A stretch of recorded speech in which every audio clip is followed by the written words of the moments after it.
Hello and welcome back to Total Football, where we review the best and worst action from the Champions League. What an absolute treat it was tonight to watch Man City demolish Bayern Munich 3-0 at home, thanks to goals from Rodri, Bernardo Silva and Erling Haaland. This was Bayern Munich's joint heaviest defeat against English opposition in this competition. McCubs, they now look like odds-on to reach a third consecutive semi-final. I mean, what a masterclass from Man City. Yeah, I mean, the first half was, of course, very even between the two sides. Nothing really to choose between them. Obviously, the Rodri goal was the only thing that you could really, that was separating them at half time. And it felt like it was just going to be a really good tie for the rest of the kind of three quarters of the two legs. And then that second half, they just totally dominated them. Their pressing game was fantastic. Bayern couldn't get out. They were winning every single second ball.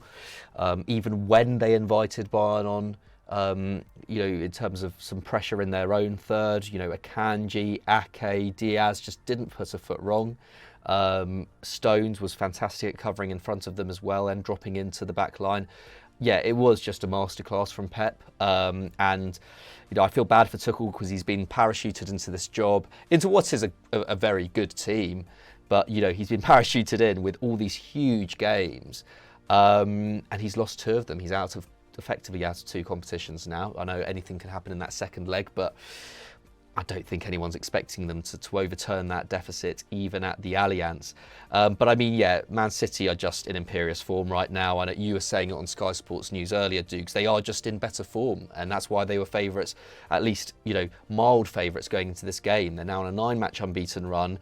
They're unbeaten in 13 in all competitions, that 9-match unbeaten run in the league. They've scored 34 goals in those 9 games. They're averaging nearly 4 goals a game. I mean, just at this, in this kind of form, you just can't bet against them. And their Champions League record this season is just near perfect. They've scored 25. They've only conceded 3. They're still unbeaten. Haaland has now scored 11 goals in the Champions League this season. He's now broken the record for a player at an English club in all competitions, at least in the Premier League era. Ruud van Nistelrooy and Mo Salah previously had that record of 44. He's now on 45. Another perfect game from him tonight. I feel like he's, getting back into that early season form where he was almost unplayable.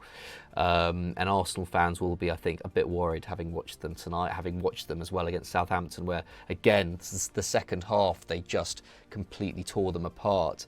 There's not really much more to say about City in that sense. They just were, just a perfect game plan, especially in that second half. Yeah, it was absolutely brilliant. I mean, from a Bayern Munich perspective, this was a shock. This was a real shock. The manner of the defeat, the comfort they showed against PSG in the last 16, and then to be absolutely humiliated in this manner in the second half, as you say, in 45 minutes. It's a sort of, humbling we've seen some big sides have in Europe, but not really Bayern in the last few years. Like, yes, they did lose to Villarreal last year, which wasn't brilliant by any perspective at all, but it wasn't, they weren't absolutely schooled across 2 legs.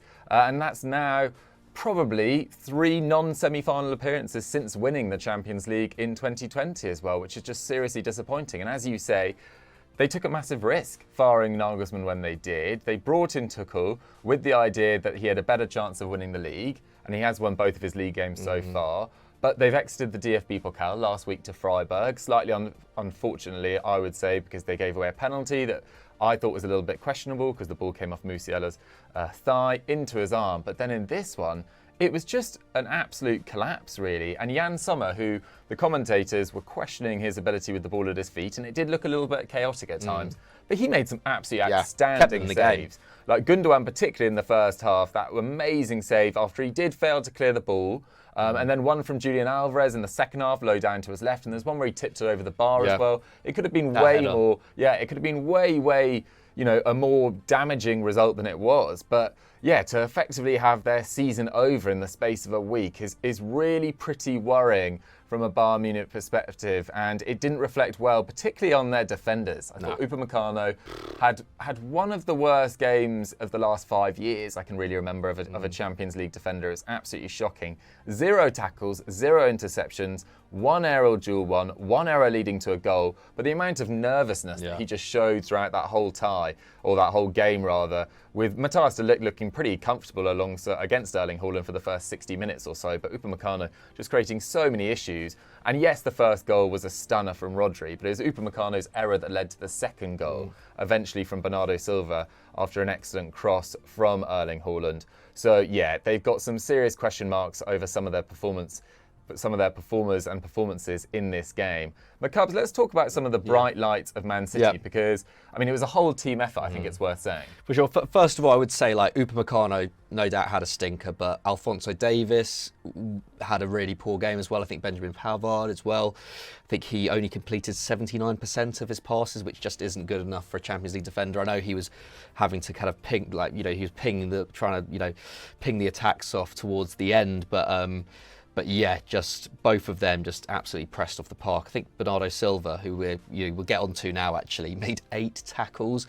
And I do think this is probably a valid criticism you could make of Thomas Tuchel.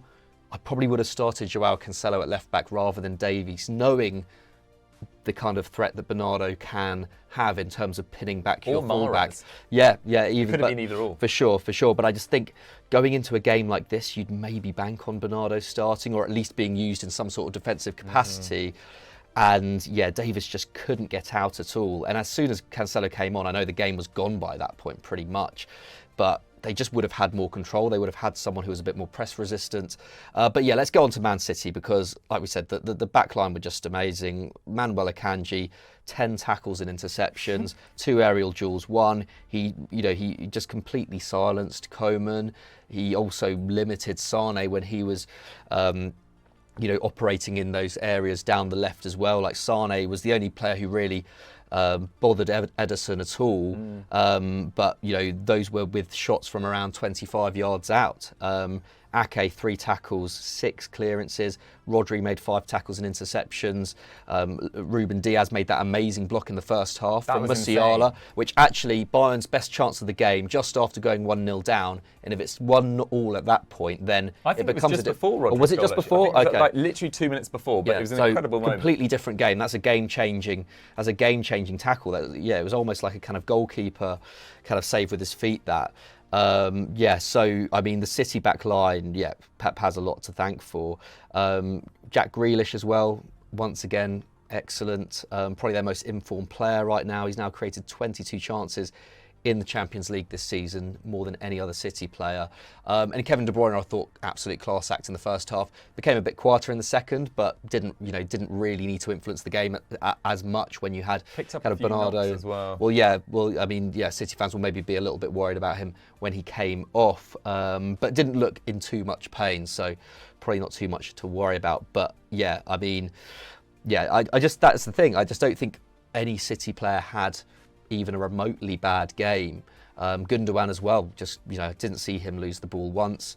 Whereas that Bayern back line, and this is the thing, yes, Müller could have started, yes, Cancelo could have started, but ultimately Tuchel was taking over a Bayern team who defensively in the last 2-3 months have been woefully bad at times, probably their worst run defensively in years. Unfortunately, despite Tuchel's great track record at transforming, defences, you can't necessarily change that overnight. And when you're coming up against a City form who are maybe the most informed team in Europe right now, those weaknesses are inevitably going to get exposed. Yeah, 100%. I mean, for Bernardo Silva to make more than double the amount of tackles as their entire defence, and he's their right winger, just I think speaks dividends, or really shows about the level of work rate and the domination that City had in their press, particularly in that second half, because I didn't see it coming at half time, to be totally honest, but it was one of the most impressive 45 minutes I've seen by a Champions League side in years. McCubs, quick question to wrap up.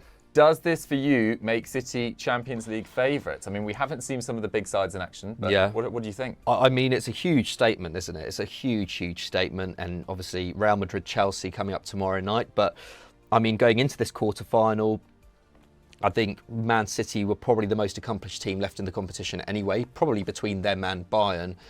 and having schooled this Bayern side, who themselves schooled, you know, a relatively strong PSG side in the last 16, it is hard to argue against them. Obviously, we're yet to see Napoli play Milan as well, and if Napoli, you know, pull off a big result against Milan, who obviously they lost to a couple of weeks ago in that first leg, then you've obviously got to talk about them. But Victor Osimhen is out of that game. Who knows whether that injury will derail them, or whether, you know, how long he's going to be out for at this point. So yeah, it's really hard to bet against them. Like I said, they're the form team in Europe right now. So yeah, it's definitely theirs. Well, I wouldn't say theirs to lose, but yeah, I think they are the strongest team in the competition for sure. Yeah, I mean, it's going to be a tough run to get to the final, but this is a serious statement, as you say. And I think Pep and Man City, to be honest, are under almost the most pressure in the competition this year. I think the other side of the draw are all kind of quite glad to be here. Yeah. Real Madrid, Chelsea and Bayern have all won it in recent years. It's really on City this year. And for them to respond in this manner, having lost and had some shockers in the past at this stage, or in previous rounds as well, against Lyon, Monaco, Spurs, having lost to some good sides as well, Real Madrid, Liverpool, it just felt like this was a potential really difficult game for City, and they made it look so easy. I think the rest of Europe and Arsenal fans will be quaking in their boots tonight, having seen that performance. They are just getting better and better, this Man City side, as they so often do, peaking at just the right time. Guys, what do you think this result means for Bayern, for Man City, for Pep, for Tuchel? Let us know in the comments down below. Do you have Man City now as favourites to win their first ever Champions League title? Let us know in the comments down below. If you enjoyed this video, don't forget to like it and subscribe to EuroFootball Daily, and we'll catch you tomorrow night for a review of Real Madrid Chelsea. Bye bye.